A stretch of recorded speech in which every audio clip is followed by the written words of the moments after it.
vamos a reflexionar acerca del propósito de Dios para su iglesia.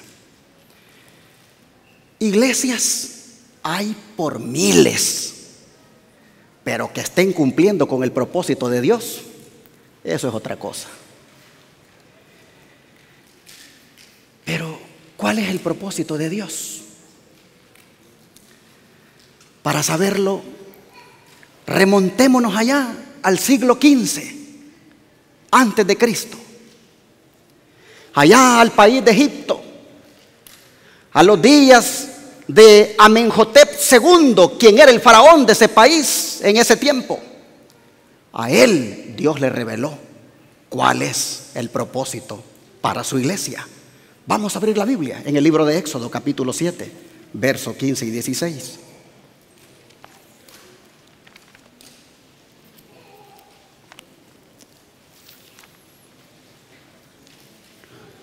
Libro de Éxodo, capítulo 7, versos 15 y 16. Y las Escrituras nos dicen: ve por la mañana a Faraón. He aquí que él sale al río, y tú ponte a la ribera delante de él, y toma en tu mano la vara que se volvió culebra, y dile: Jehová, el Dios de los hebreos, me ha enviado a ti diciendo: deja ir a mi pueblo para que me sirva en el desierto. Y he aquí que hasta ahora no has querido oír. ¿Por qué iba Faraón por las mañanas al río? En otros textos que nosotros vamos a leer, vamos a ver que era la costumbre de él ir por las mañanas al río. ¿A cuál río era? Miren lo que ha sido revelado en el don de profecía.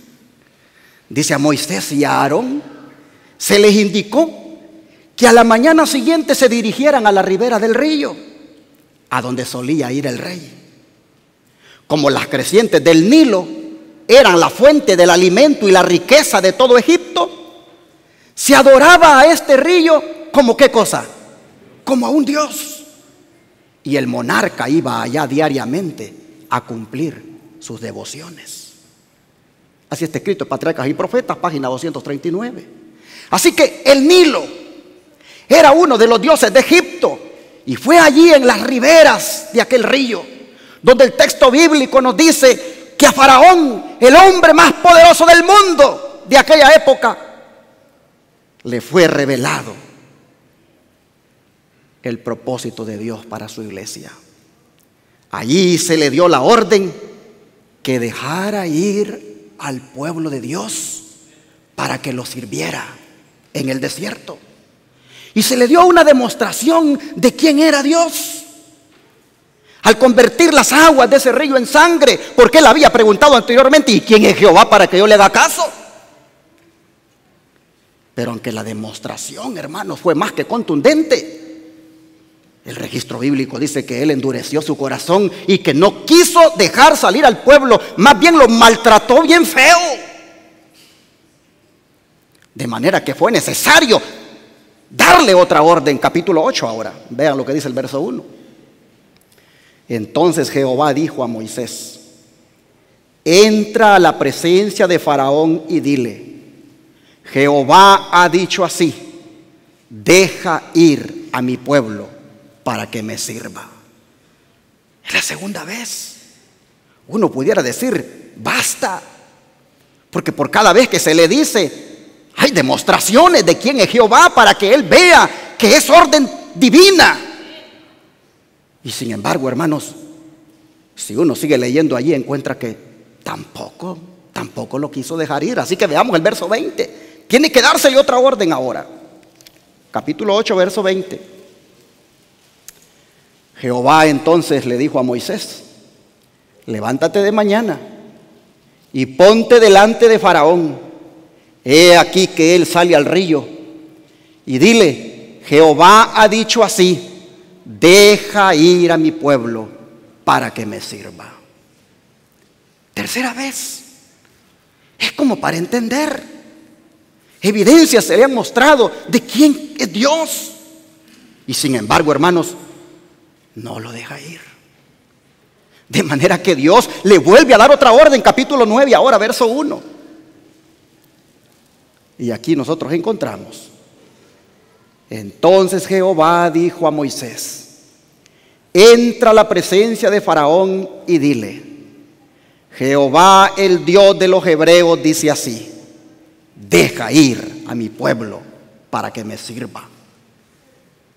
Oh, hermanos, cuarta vez. Es como para entender, hermanos. Es como para hacer caso. Pero hay una dureza en el corazón de este hombre, de manera que es necesario que se le vuelva a ordenar. Ahora el verso 13, miren ustedes, siempre el capítulo 9, verso 13. Entonces Jehová dijo a Moisés: levántate de mañana y ponte delante de Faraón y dile: Jehová, el Dios de los hebreos, dice así: deja ir a mi pueblo para que me sirva. ¿Lo dejó ir? No. De manera que en el capítulo 10, verso 3, se le tiene que volver a dar la orden. Y dice así: entonces vinieron Moisés y Aarón a Faraón y le dijeron: Jehová, el Dios de los hebreos, ha dicho así: ¿hasta cuándo no querés humillarte delante de mí? Deja ir a mi pueblo para que me sirva. Hermanos, según todos estos textos bíblicos que hemos leído, ¿cuál era el propósito de Dios para su pueblo, para su iglesia? Que le sirviera, ¿no es cierto? Ese era el propósito de Dios, que la iglesia le sirviera, que su pueblo le sirviera. Dios está constituyendo una iglesia de allí de Egipto y la quiere para que le sirva. Pero ¿qué estaba implícito en ese propósito llamado servir? Vamos a Éxodo capítulo 5 para atrás y veamos el verso 1. ¿Qué estaba implícito en ese propósito llamado servir? Éxodo 5, verso 1. Dice: después Moisés y Aarón entraron a la presencia de Faraón y le dijeron: Jehová, el Dios de Israel, dice así: deja ir a mi pueblo a celebrarme fiesta en el desierto. Así que, hermanos, lo que nosotros miramos aquí es que en el servir estaba implicado la adoración al Señor. Esta fiesta de la que habla aquí no era otra cosa que adorar a Dios. Hermanos, pero si ustedes notan, todas las veces que Moisés habla con Faraón, él le dice: Jehová dice.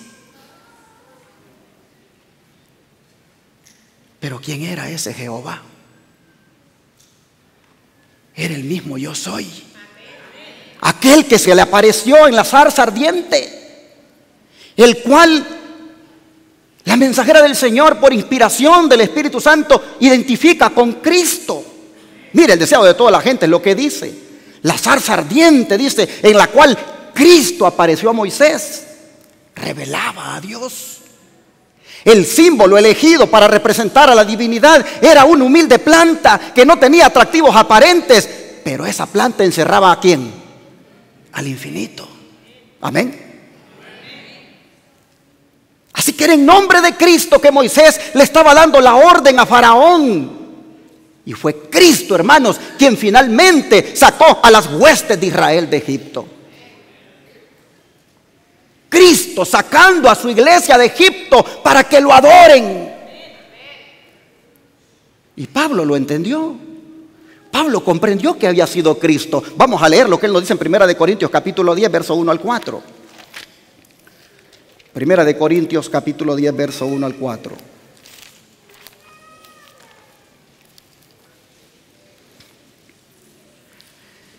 Y aquí las escrituras nos dicen, 1 Corintios 10, versos 1 al 4. Porque no quiero, hermanos, que ignoréis que nuestros padres todos estuvieron bajo la nube y todos pasaron el mar. Y todos en Moisés fueron bautizados en la nube y en el mar. Y todos comieron el mismo alimento espiritual. Y todos bebieron la misma bebida espiritual, porque bebían de la roca espiritual que los seguía. Y la roca, dice Pablo, ¿era quién? Era Cristo.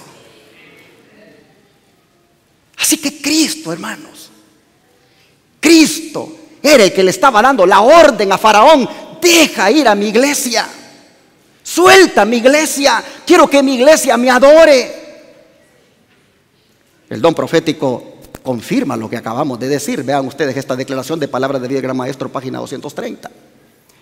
Cristo, dice, era el dirigente de los hijos de Israel en sus peregrinaciones por el desierto. En sus peregrinaciones por el desierto. Él los dirigió y guió rodeados por la columna de nube de día y la columna de fuego de noche. Los preservó de los peligros del desierto, los llevó a la tierra prometida y a la vista de todas las naciones que no reconocían a Dios, estableció a Israel como su posesión escogida, la viña del Señor. Así que, hermanos, queda claro que fue Cristo quien le reveló a Faraón el propósito de Dios para su iglesia, que consistía en servirlo o adorarlo. Surge la pregunta: ¿y por qué tenía que sacarlos de Egipto para que lo adoraran? ¿Acaso no podían adorarlo en Egipto? Oh, hermanos, no lo podían adorar en Egipto, porque había un riesgo de que la adoración se mezclara con las costumbres y prácticas egipcias, con las costumbres y prácticas del mundo. Y sin embargo, Faraón muy astutamente les propuso: adoren aquí. Miren ustedes lo que dice Éxodo 8:25. Vamos otra vez para allá. Éxodo 8:25.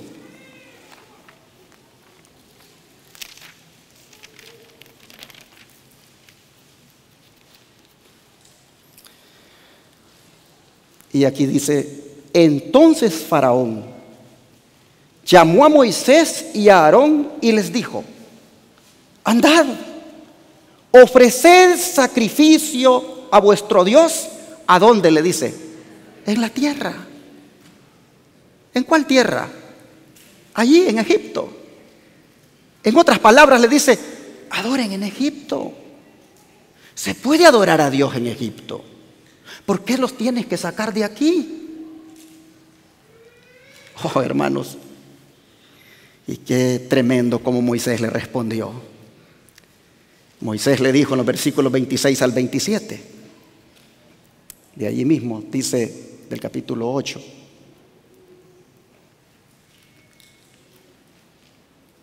Dice: y Moisés respondió: no conviene que hagamos así, porque ofreceríamos a Jehová nuestro Dios la abominación de los egipcios. He aquí, si sacrificáramos la abominación de los egipcios delante de ellos, ¿no nos apedrearían? Pero miren lo que dice: camino de 3 días iremos por el desierto y ofreceremos sacrificios a Jehová nuestro Dios, como Él nos dirá. ¿Saben lo que está diciendo Moisés? No nos conviene como iglesia adorar aquí en Egipto. Tu gente nos va a matar, porque los animales que nosotros vamos a ocupar para ofrecer como sacrificios, tu gente los mira como sagrados y se nos van a venir encima y nos van a matar. Así que no, aquí en Egipto no vamos a adorar. Vamos a caminar 3 días al desierto y vamos a adorar como Dios diga. Vamos a adorar como Dios manda. Hermanos, en otras palabras, el propósito de Dios para su iglesia es que ésta se separe del mundo para poder adorar a Dios en espíritu y en verdad. Y esto es confirmado por el don profético. Pues miren ustedes, en Joyas Testimonios, tomo 2, página 364, dice: es el propósito de Dios manifestar por su pueblo los principios de su reino, para que en la vida y carácter ellos revelen estos principios. Desea Él separarlos de las costumbres y prácticas del mundo, Tal era su propósito, a librar a Israel de Egipto. ¿Se dan cuenta? Hermanos, en el propósito de Dios para su iglesia está contemplado que ésta se separe de las costumbres del mundo que son un símbolo de Egipto. Y hay una cita más que lo confirma. Testimonios para la Iglesia, tomo 6, página 18, dice: Dios deseaba apartar a su pueblo del mundo y prepararlo para recibir su palabra. De Egipto lo condujo al monte Sinaí, donde le reveló su gloria. Allí no había nada que atrajera sus sentidos ni distrajera sus mentes de Dios. Ese era el propósito de Dios para su iglesia, que se saliera del mundo para que verdaderamente lo adorara como Dios mandaba. Oh, si las iglesias del Israel moderno comprendieran estas palabras, mirarían cómo hoy en día en mucho de lo que se llama adoración se están introduciendo elementos que distraen la mente.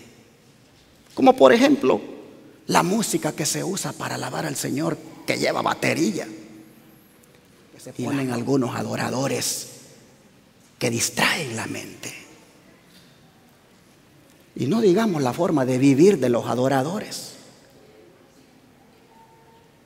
Por eso dije, iglesias hay miles, pero que estén cumpliendo con el propósito de Dios. Eso es una cosa diferente, hermanos. Y si algo me ha movido a presentar este mensaje, es porque yo quisiera que nosotros no seamos una iglesia del montón, hermanos. Yo quisiera que nosotros seamos una iglesia que trabaje y funcione conforme al propósito de Dios, que adore a Dios, pero salida del mundo, hermanos. Mire cómo dice la sierva del Señor, amonestación tremenda que les voy a poner aquí, que yo sé que muchos se van a ver aludidos a lo mejor. Dice: la mayoría de los cristianos nominales, aunque profesan vivir para Cristo, están realmente viviendo para el mundo.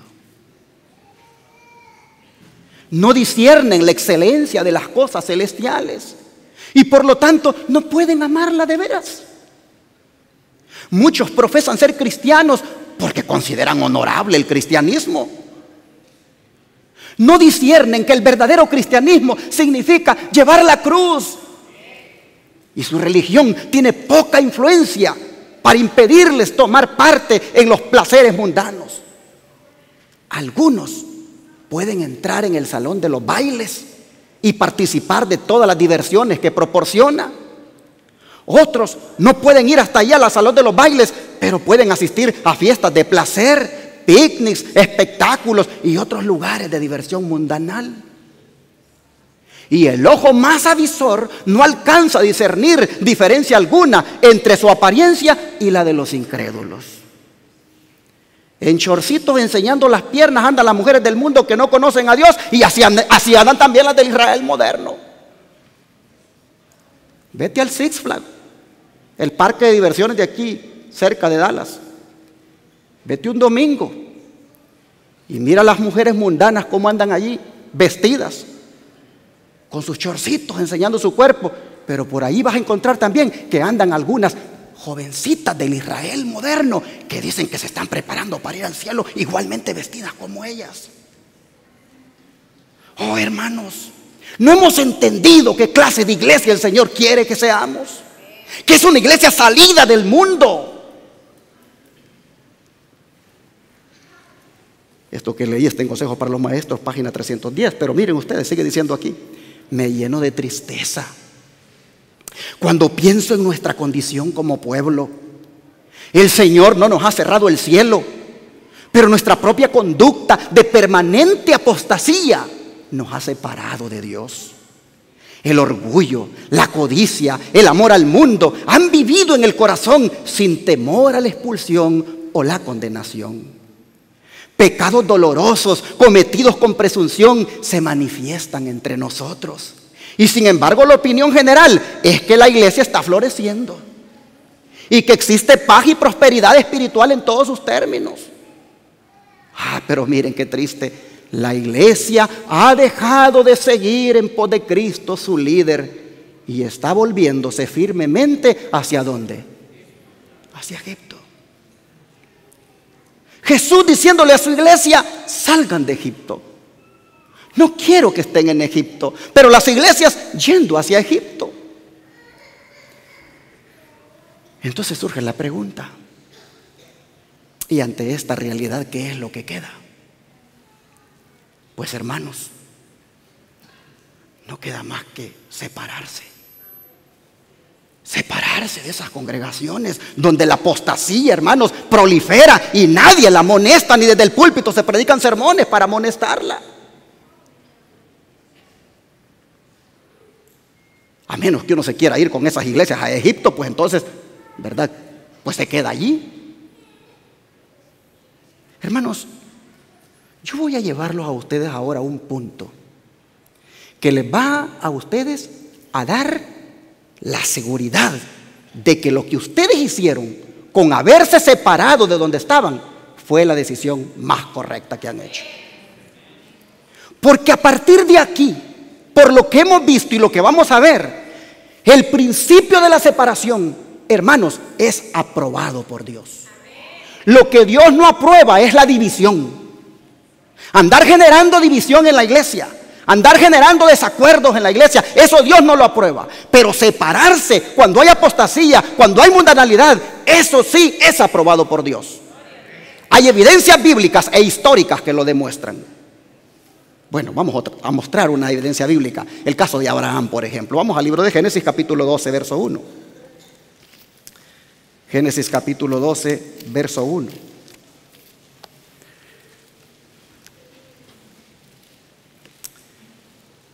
Y aquí encontramos a Dios diciéndole a Abraham lo siguiente: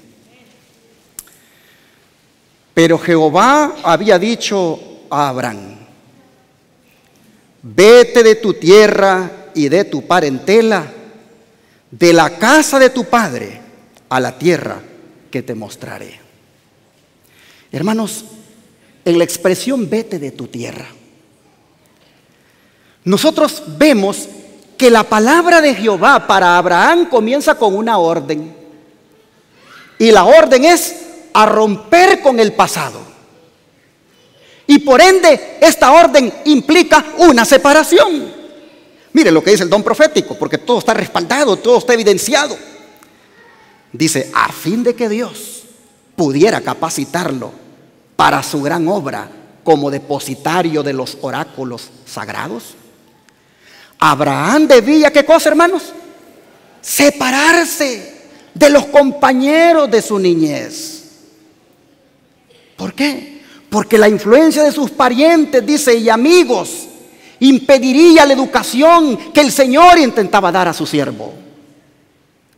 Ahora dice que Abraham estaba en forma especial unido con el cielo. Debía morar entre extraños. Su carácter debía ser peculiar, diferente del de todo el mundo. Ni siquiera podía explicar su manera de obrar para que lo entendieran sus amigos. ¿Por qué? Porque las cosas espirituales se disciernen espiritualmente y sus motivos y acciones no eran comprendidos por sus parientes idólatras. Pero se tuvo que separar de parientes, de amigos. Dios demandaba eso de él, porque quería hacer de él alguien peculiar, alguien que pudiera reflejar su carácter, alguien de donde él podría proveerse un linaje escogido, un real sacerdocio, una nación santa, un pueblo adquirido por Dios. Pero interesante, dice que sus parientes idólatras no comprendieron sus motivos y sus acciones cuando él se separó de ellos. ¿Por qué lo llama parientes idólatras? Porque miren esta luz que nos ha sido revelada. Abraham, dice, se había criado en un ambiente de superstición y paganismo.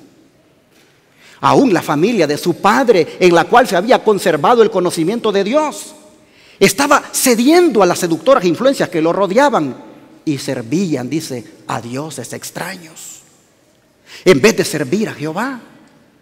Pero la verdadera fe, dice, no había de extinguirse. ¿Por qué?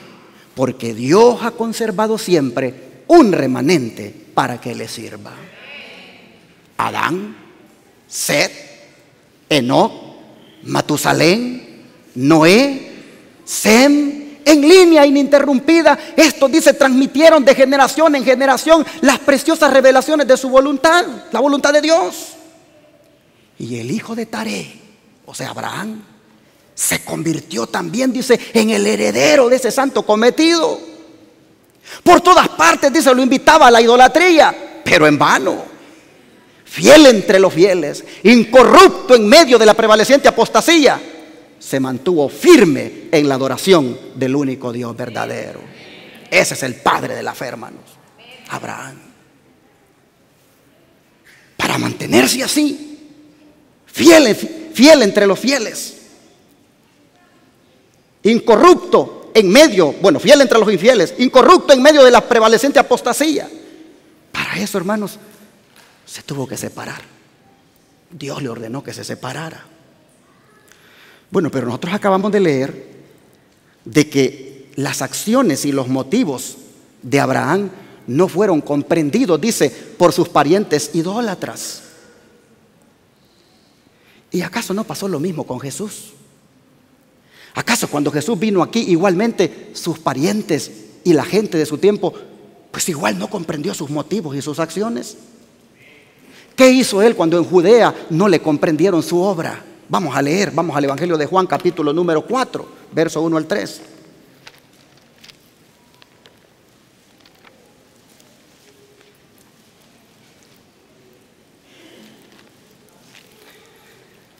Evangelio de Juan, capítulo 4, versos 1 al 3. Dice: cuando pues el Señor entendió que los fariseos habían oído decir: Jesús hace y bautiza más discípulos que Juan, aunque Jesús no bautizaba sino sus discípulos, salió de Judea y se fue ¿para dónde, hermanos? Para Galilea. Los fariseos, gente judía, su gente, no comprendían su misión. Y cuando vieron como que se les amenazaba el negocio, empezaron a cuestionarlo. Y él entonces sabiamente dice, ¿qué hace? Se separa de Judea y se va ¿para dónde? Para Galilea. ¿Saben cómo el don de profecía explica esa separación de Jesús? Miren ustedes, aquí se las pongo. Y antes de ponerlo esto, yo voy a hacer un paréntesis. Los que vienen a la iglesia de advenimiento vienen para estudiar. ¿A qué vienen? A estudiar. Y para estudiar ¿hay qué cosa? Hay que leer. Y si no se puede leer, ¿hay qué cosa? Poner atención. Pero el que es haragancito para leer, el que no le gusta estudiar, se aburre con estos sermones, porque aquí no hay chistes, aquí no hay anécdotas, aquí no hay historiecitas, aquí solo hay palabra inspirada a la ley y al testimonio. Así que miren ustedes cómo el don de profecía nos dice que debemos entender esto, que Jesús se fue de Judea para Galilea. Miren ustedes, el Sanedrín, dice, había rechazado el mensaje de Cristo y procuraba su muerte. Por tanto, Jesús se apartó de Jerusalén, de los sacerdotes, del templo, de los dirigentes religiosos, de la gente que había sido instruida en la ley, y se dirigió a otra clase para proclamar su mensaje y congregar a aquellos que debían anunciar el evangelio a todas las naciones. Miren de todo lo que se separó el Señor. Se separó, dice, de Jerusalén, de los dirigentes religiosos, de los sacerdotes del templo. De toda esa gente se separó. Y miren lo que hace. Mientras Jesús, dice, viajaba por Galilea, enseñando y sanando, acudían a él multitudes de las ciudades y los pueblos. El entusiasmo era tan grande que le era necesario tomar precauciones. No fuera que las autoridades romanas se alarmaran por temor a una insurrección. Nunca antes había vivido el mundo momentos tales. El cielo había descendido a los hombres. Almas hambrientas y sedientas que habían aguardado durante mucho tiempo la redención de Israel, se regocijaban ahora en la gracia de un Salvador misericordioso. La nota predominante de la predicación de Cristo era esta: el tiempo es cumplido y el reino de Dios está cerca. Por lo tanto, arrepiéntanse y crean en el Evangelio. Y así dice el mensaje evangélico, tal como lo daba el Salvador mismo, se basaba ¿en qué cosa? En las profecías. Hermanos, allá en Galilea el Señor se encontró con los que verdaderamente querían ser hijos de Dios. En Judea lo que encontró fue oposición. Ahí estaba la cúpula, los que movían los hilos de la religión judía. Pero Jesús se tiene que separar de ellos. Y en Galilea encuentra a los que verdaderamente lo van a aceptar, lo van a recibir. Bueno, ¿qué dice el Evangelio de Juan? Vamos a leer capítulo 1, verso 11 al 12. Dice, a los suyos vino, dice el verso 11, y los suyos, ¿qué cosa?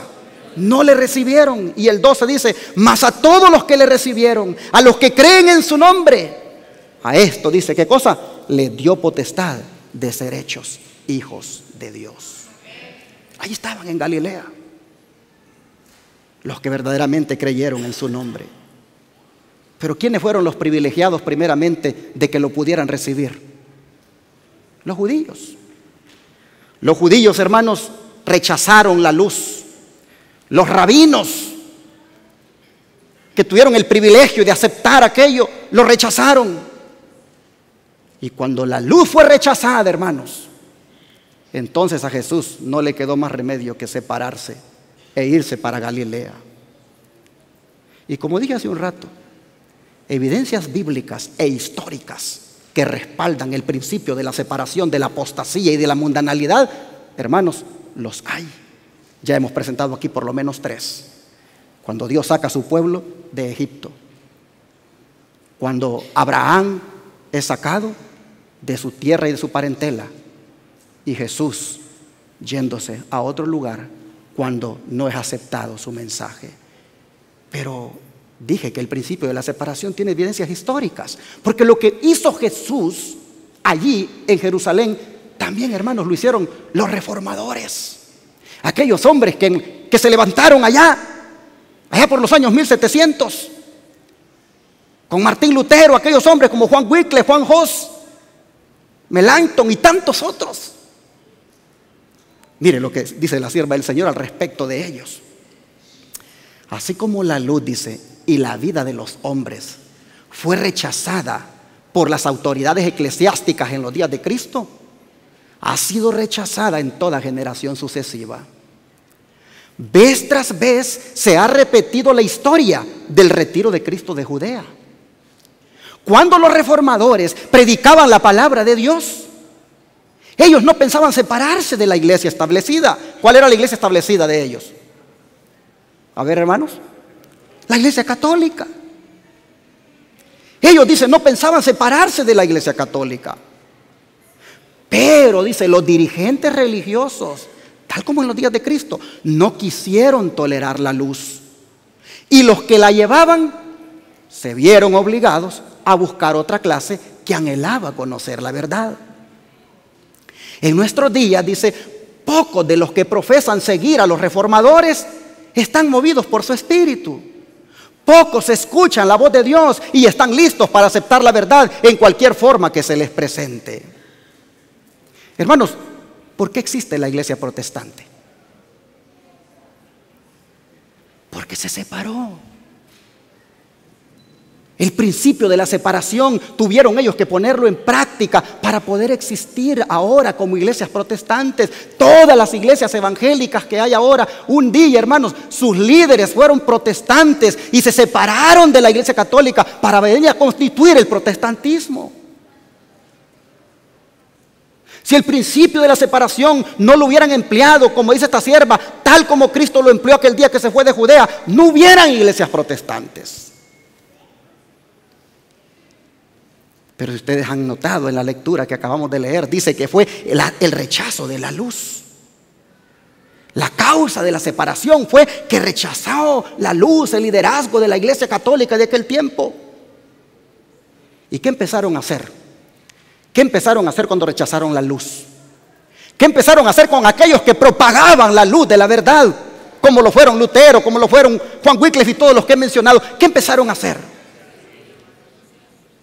Empezaron a excomulgarlos, a desfraternizarlos. Práctica que hacían los fariseos también. Bueno, vamos a la Biblia, vamos aquí a las Escrituras, al capítulo Juan siempre, el Evangelio de Juan, capítulo 7 ahora. Y mire lo que dice el verso 13.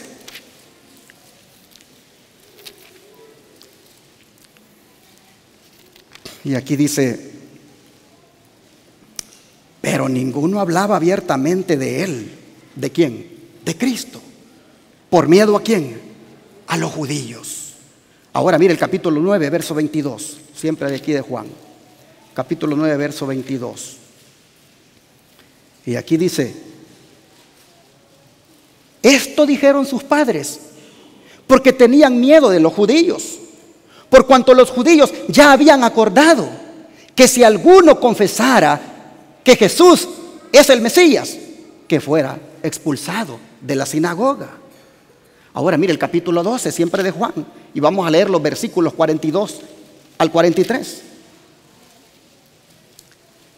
Y aquí dice: con todo eso, aún de los gobernantes, muchos creyeron en él, pero a causa de los fariseos no lo confesaban, para no ser expulsados de la sinagoga, porque amaban más la gloria de los hombres que la gloria de Dios. Así que nosotros miramos, hermanos, que la gente que aceptaba a Jesús, que la gente que aceptaba la luz de Jesús, los que se oponían a dicha luz, inmediatamente comenzaban a borrar, a desfraternizar, a excomulgar. Pero vuelvo al don profético. Ustedes saben que aquí todo se comprueba con inspiración. Miren cómo es revelado lo que sucedió con estas personas. Miren ustedes, cuando los ministros y los directores de aquellas iglesias se declararon contra la doctrina del advenimiento y quisieron sofocar el nuevo movimiento, y ahora ya está hablando de quiénes, hermanos, de los pioneros adventistas. Cuando los ministros, dice, y los directores de aquellas iglesias se declararon contra la doctrina del advenimiento y quisieron sofocar el nuevo movimiento, no solo se opusieron a ella desde el púlpito, sino que además negaron a sus miembros el derecho de asistir a predicaciones sobre ellas y hasta de hablar de sus esperanzas en las reuniones de edificación mutua en la iglesia. Así, dice, se vieron reducidos los creyentes a una situación crítica que les causaba perplejidad. Querían a sus iglesias y les repugnaba separarse de ellas. Pero al ver que se anulaba el testimonio de la palabra de Dios y que se les negaba el derecho que tenían de investigar las profecías, sintieron que la lealtad hacia Dios les impedía someterse. No podían considerar como constituyendo la iglesia de Cristo a los que trataban de rechazar el testimonio de la palabra de Dios, columna y apoyo de la verdad. De ahí que se sintieran justificados, ¿para qué cosa? Para separarse de la que hasta entonces fuera su comunión religiosa. En el verano de 1844, cerca de 50,000 personas se separaron de las iglesias. Conflicto de los Siglos, página 425 a la 426. Así que yo pregunto, ¿la iglesia adventista es el resultado de qué cosa? De una separación. Las iglesias protestantes son el resultado de una separación de la iglesia católica. La iglesia adventista es el resultado de una separación de las iglesias protestantes. Si los adventistas no hubieran utilizado el principio de la separación de la apostasía en la cual predominaban las iglesias, si ellos no hubieran utilizado ese principio, no hubiera adventismo. No hubiera iglesia adventista. La iglesia adventista es el resultado de utilizar el principio de la separación. 50,000, dice, se separaron. Cuando lo que se ejercía contra ellos era la marginación, la crítica, la defraternización. Así que, hermanos, iglesia de los reformadores, protestante e iglesia adventista, sencillamente siguieron el ejemplo de Jesús cuando se separó de Judea para ir a Galilea. Se separaron de donde se rechazaba la luz, y de esa manera el principio de la separación es tanto bíblico como también histórico. Quiero que ustedes miren esto que se dice de los reformadores. Miren ustedes. Tras largo y tenaz conflicto, los pocos que permanecían fieles resolvieron romper toda unión con la iglesia apóstata si ésta rehusaba aún desechar la falsedad y la idolatría. Y es que vieron que dicho rompimiento era de todo punto necesario si querían obedecer la palabra de Dios. No se atrevían a tolerar errores fatales para sus propias almas y dar así un ejemplo que ponía en peligro la fe de sus hijos y la de los hijos de sus hijos. Para asegurar la paz y la unidad, estaban dispuestos a cualquier concesión que no contrariara su fidelidad a Dios. Pero les parecía que sacrificar un principio por amor a la paz era pagar un precio demasiado alto. Si no se podía asegurar la unidad sin comprometer la verdad y la justicia, más valía que siguieran las diferencias y aún la guerra. Esta gente no transigía con la apostasía. Esta gente estaba bien definida qué es lo que querían para su vida, y entendían muy bien cuál era el propósito de Dios para su iglesia. Que no es que anden los caminos de apostasía ni permitiendo que la mundanalidad prolifere en ella, hermanos. Y es que siempre a los fieles no les ha quedado otro camino que la separación. Miren ustedes, deseado de toda la gente, es página 199, voy a leer. Con frecuencia, los que siguen los pasos de los reformadores están obligados. ¿Cómo están? Obligados a apartarse de las iglesias que aman para proclamar la clara enseñanza de la palabra de Dios. Y muchas veces los que buscan la luz se ven obligados por la misma enseñanza a abandonar la iglesia de sus padres para poder obedecer. Muchos de ustedes aquí están aquí porque se separaron de la iglesia donde estaban. Otros, el Señor nos sacó de allí. En la mente no teníamos separarnos, pero Dios tenía un propósito para nosotros. Hermanos, las iglesias que uno ama, en las cuales uno se ha bautizado, en las cuales uno ha nacido, las iglesias, hermanos, en las cuales tal vez hemos estado por muchos años, al mirar por los caminos donde andan, al mirar cómo se ha pervertido todo en la adoración, hermanos, mucho amor se les puede tener, pero se tiene que utilizar el principio de la separación para no seguir transigiendo con esa apostasía. Bueno, tenemos otro respaldo bíblico. Vamos a la Escritura. Vamos a 2 de Corintios 6, verso 17. 2 de Corintios capítulo 6, verso 17. Y aquí tenemos al apóstol Pablo diciendo lo siguiente: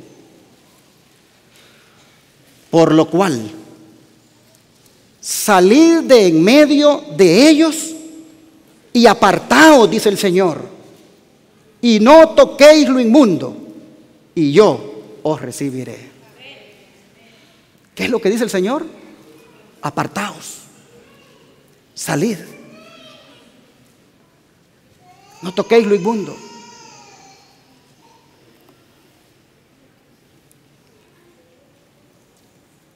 Que la iglesia de Advenimiento, al pastor se le ocurre hacer un torneo de fútbol para que los hermanos se ganen la Copa Cristo, y ustedes están mirando eso.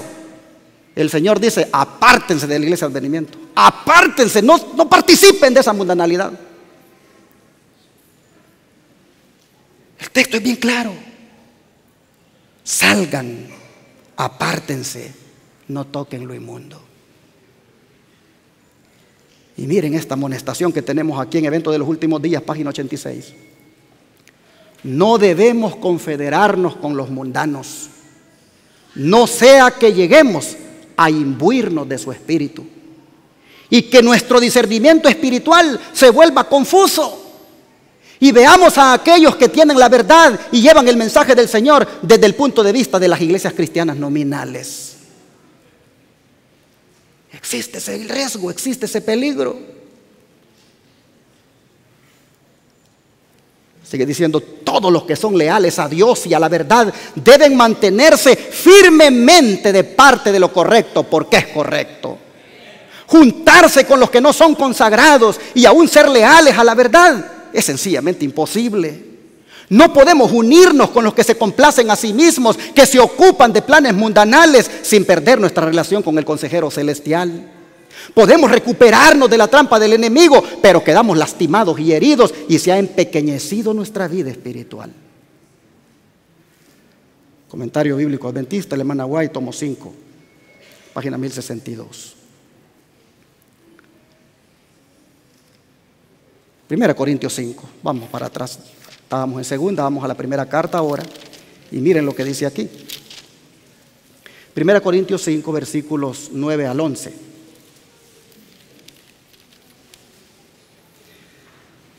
Porque también hay que ser equilibrados. Y no vaya alguien a decir, estos se creen que van a estar entonces en una burbuja y no van a tener contacto con el mundo. No, miren ustedes lo que dice el apóstol Pablo. Hay que ser equilibrados también con esto de la separación del mundo. Versículos 9 al 11 dice, os he escrito por carta que no os juntéis con los fornicarios.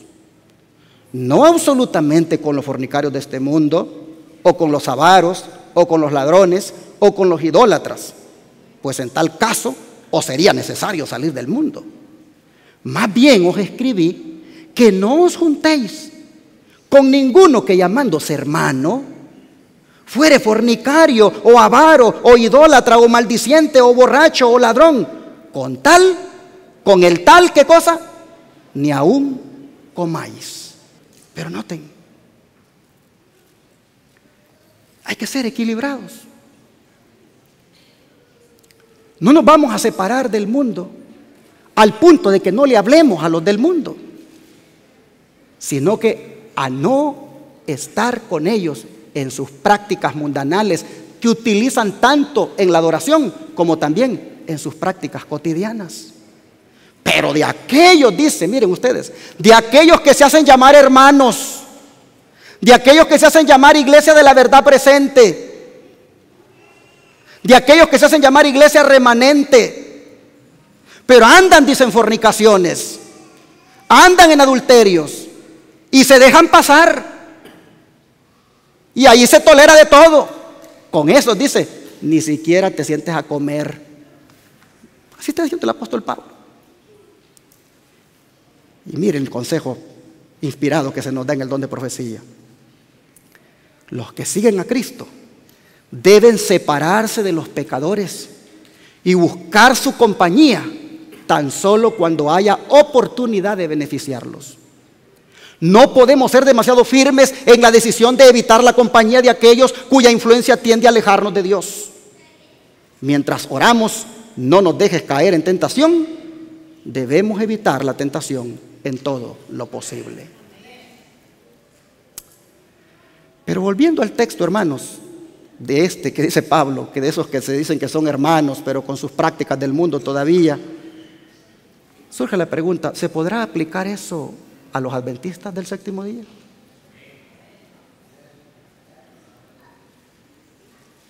Porque fácil es hablar de la apostasía que está allá afuera, hermanos. Fácil es hablar de todo lo que está ocurriendo allá en el protestantismo apóstata, en el papado. Pero ¿qué de lo que está ocurriendo adentro? Mire esta declaración. Y aquí ustedes van a ver en esta declaración que la hermana White insinuaba de que podía haber otra salida en la iglesia, otra separación, después de la que había habido en 1844. Léanlo con cuidado. Recibí confirmación acerca de todo lo que había declarado en Minneapolis en cuanto a que debe realizarse una reforma en las iglesias. Deben producirse reformas porque ha habido debilidad y ceguera espirituales en el pueblo que fue bendecido con gran luz y preciosas oportunidades y privilegios.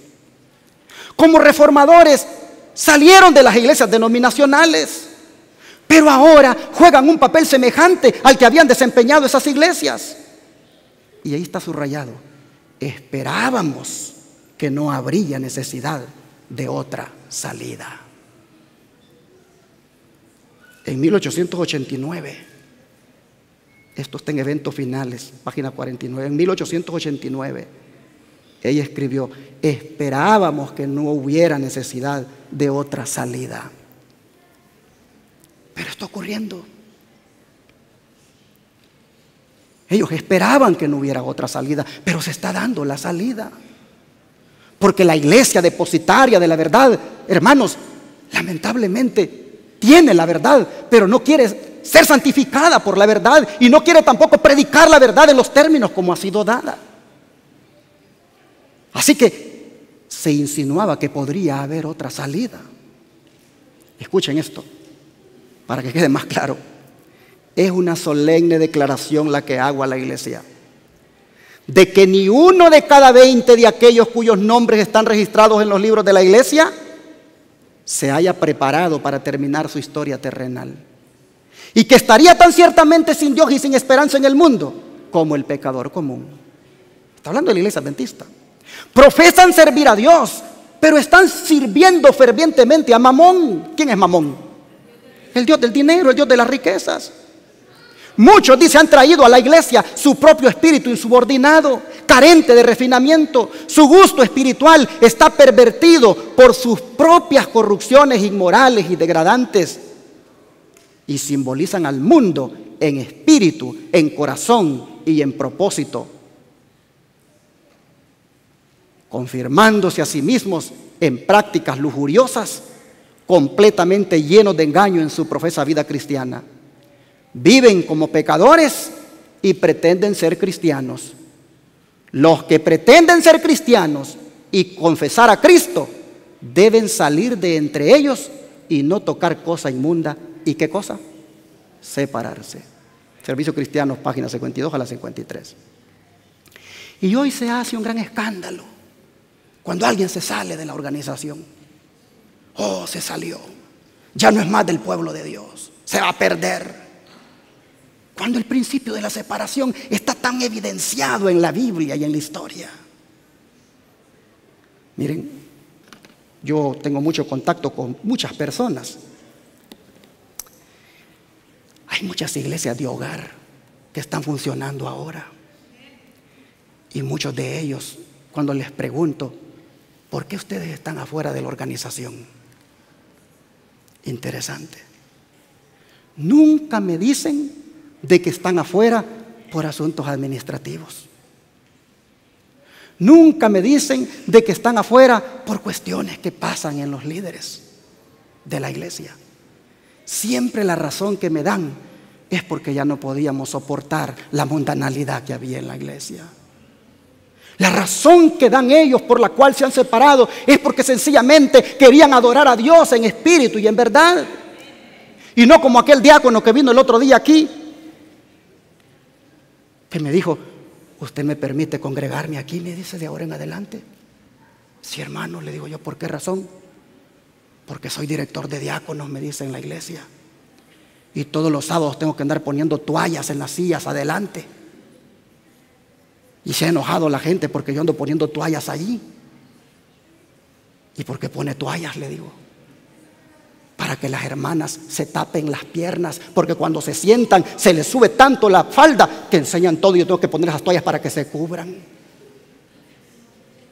Ya no soporto eso, me dice. ¿Me da usted lugar de que adore aquí? Hermanos, la gente quiere abandonar las iglesias ahora sencillamente porque no pueden transigir con esas mundanalidades. Dios no se puede adorar así, hermanos, con esas hermanas provocativas. Miren, esta hermana lo que me manda a escribir. Pastor, dice, yo pasé 18 años en la iglesia, padeciendo toda clase de apostasía. Y un sábado, dice, en el culto, me paré y me fui para no volver más, porque estaba fastidiada de ver al mago que le contaba la historia de los niños.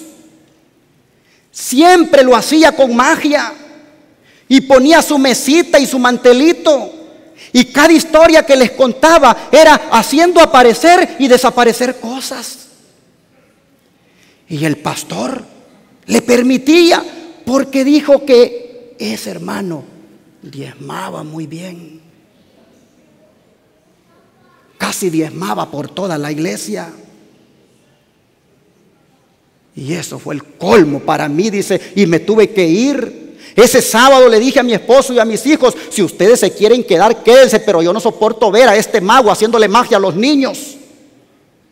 El mago, dice, hacía aparecer lumbre y vaciaba de un vaso a otro jugo o aceite, y después lo volvía otra vez y ya no salía nada, y luego otra vez salía. Así que estos pastores, dice, le aconsejan a uno que no se salga. Dice, ¿cómo puede ser? Dice, con semejantes prácticas. Uno de mis hijos, dice, saliéndonos de allí, se fue a otra, dice, siempre de las del Israel moderno. Se fue a otra un sábado y lo recibió un diácono, dice, con la camisa de afuera, descalzo, despeinado. Pero ya en el sermón, dice, el pastor sacó un rosario de su bolsillo y dijo que para él no tenía nada de malo y que él traía siempre uno en el carro. Mi hijo se le quedó mirando asombrado, y el pastor vino hasta donde estaba mi hijo, lo miró feo y luego se regresó al púlpito. ¿Cómo es posible? Dice, que le digan a uno: no te salgas de aquí, aunque haya apostasía, porque este es el pueblo de Dios con semejantes barbaridades. Ella eligió adorar a Dios en casa, porque no podía tolerar esto, hermanos. Los que pretenden ser cristianos, dice, confesar a Cristo, deben salir de entre ellos y no tocar cosa inmunda y separarse.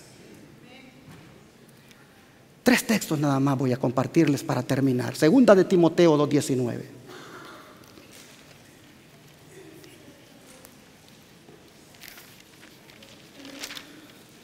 Segunda de Timoteo 2, verso 19.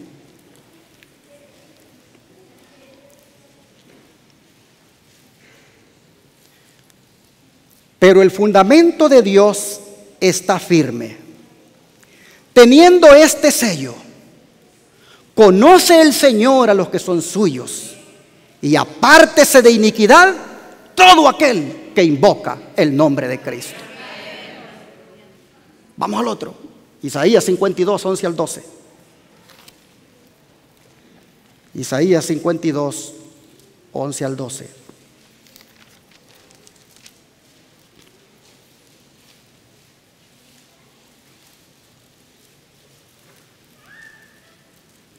Y aquí nosotros encontramos al Señor diciendo lo siguiente: apartaos, apartaos, salid de allí, no toquéis cosa inmunda, salid de en medio de ella, purificaos los que lleváis los utensilios de Jehová, porque no saldréis apresurados, ni iréis huyendo, porque Jehová irá delante de vosotros y os congregará el Dios de Israel. No tengas miedo, mi hermano pentecostal. No tengas miedo, mi hermano adventista, de salirte de esa iglesia donde tú miras la mundanalidad que está repampante por todos lados. No tengas miedo. El Señor te dice: sal, y no vas a ir solo. Yo voy a ir contigo y te voy a congregar. Hermanos, voy a cerrar el mensaje con las palabras de Jesús, aquel que le dijo a Faraón: deja que mi iglesia salga de Egipto. Miren ustedes estas palabras. Vamos al libro de Juan, capítulo 12, verso 26.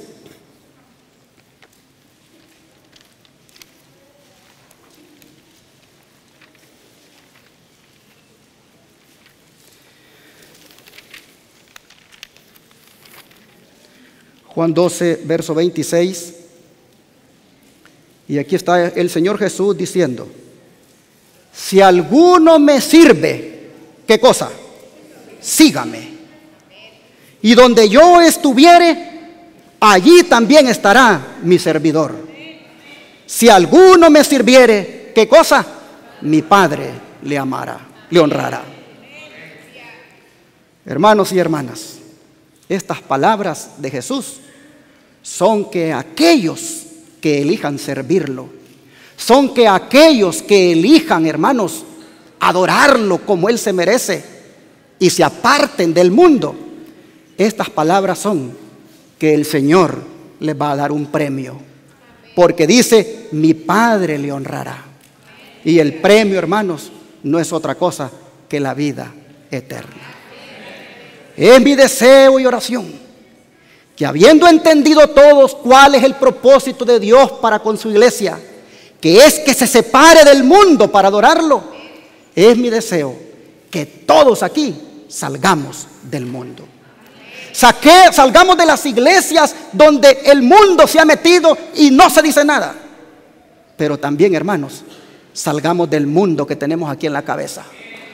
Salgamos del mundo que tenemos aquí en el corazón. Salgamos del mundo que tenemos en nuestra forma de vestir, en nuestra forma de divertirnos, en nuestra forma de adornarnos.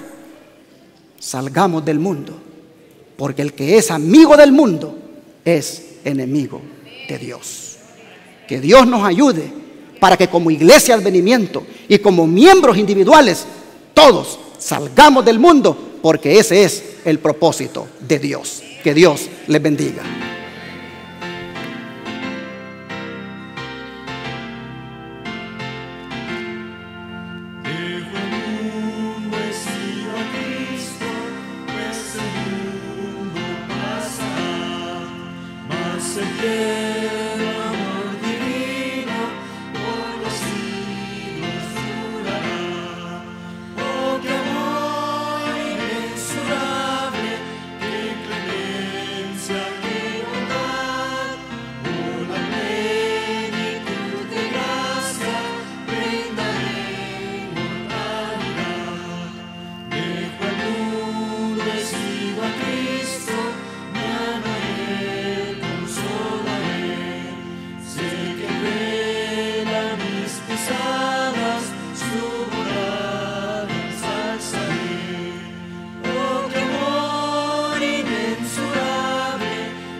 Prenda de inmortalidad. Vayámonos con esas palabras. Dejo el mundo y sigo a Cristo. Porque en Cristo, hermanos, lo tenemos todo. Si tenemos a Jesús, ¿qué más queremos? Así que sigámoslo. Sigámoslo en los términos como Él lo ha dicho. Porque de esa manera lo vamos a agradar. Vamos a arrodillarnos y a pedirle al Señor que nos ayude. Oh Padre, este propósito tuyo para tu iglesia, como es el de separarse del mundo y que te sirva y que te adore. Oh Padre, los paganos lo tuvieron bien claro. Por alguna razón nosotros, Señor, pues no lo hemos tenido tan claro, porque hemos dejado que el mundo invada. A veces a la iglesia y a veces a nosotros como individuos. Oh Padre, te ruego que todos aquí tomemos la decisión hoy de romper con el mundo. Te ruego, Padre, que en esa forma de comer, en esa forma de divertirnos, en esa forma, Señor, de vestirnos, de adornarnos, oh Padre, te ruego que desechemos el mundo de nosotros. Te ruego, Padre, que nos purifiquemos en la sangre de Cristo, que no nos dejemos contaminar más. Padre, te ruego que aquellos que por alguna razón ya no soportan en las iglesias donde están cómo el mundo prolifera, oh Señor, en alguna manera les hables y les digas que hay alternativas, que hay iglesias de sostén propio, que hay iglesias de verdad presente, que estamos entendiendo cuál es el propósito tuyo para con la iglesia. Padre, te ruego que ahora nos perdones por todo el tiempo que hemos andado, tal vez en las cosas de este mundo, por el tiempo que hemos andado, Señor, allí con la música mundana, con las cosas que miramos en el teléfono, Señor, ahí en el internet. Oh Padre, te ruego que la sangre de Cristo, tu Hijo, nos limpie de toda inmundicia, y que como pueblo santo, oh Señor, nos apartemos solo para servirte a ti. Aquel día glorioso cuando vengas en las nubes y vengas a buscar ese pueblo que será de aquella iglesia que no tiene ni mancha, ni arruga, ni cosa semejante. Oh Padre, te rogamos que allí estemos nosotros. Oh Padre, en tus manos de amor nos ponemos y te rogamos que nos des la victoria sobre toda cosa mundanal. Te lo suplicamos en el poderoso nombre de Cristo Jesús. Amén.